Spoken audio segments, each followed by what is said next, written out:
Mahilig ka bang magbisikleta? O di kaya naman umakyat lang?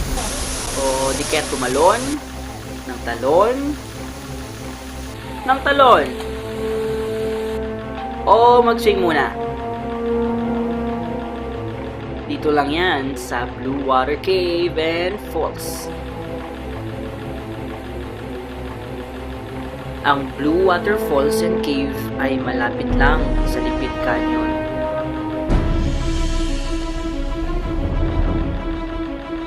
Pero kung ayaw mong lumangoy ng pagkahaba-haba, abay, pwede ka dito at ang gagawin mo lang ay magsawa sa dami ng falls na pwede mong pagliguan. Ang tubig, kulay asul, Instagrammable kumbaga.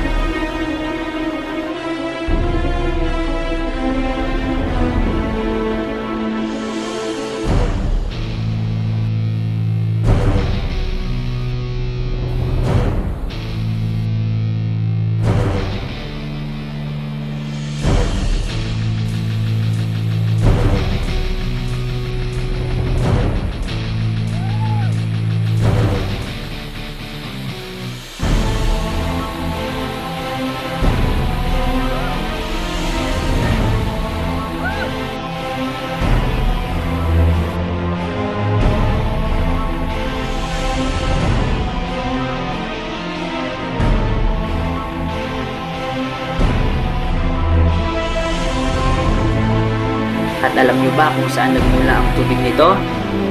Nasa loob ng kuweba. Ang kuwebang ito ay isa sa mga pinakamahabang cave discoveries ng Pilipinas. Sa katunayan, hindi pa naabot ang dulo ng cave na ito. Kaya naman, hanggang sa bukana lang ng kuweba maaring pumasok ang mga turista.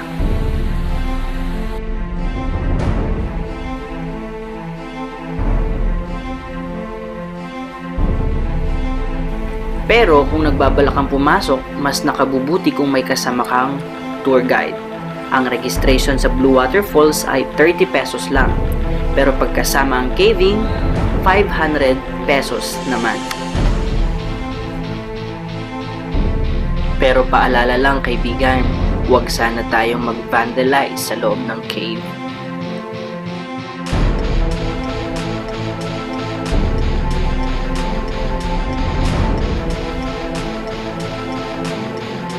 Kung makikita nyo sa part na to, ito yung entrance ng cave.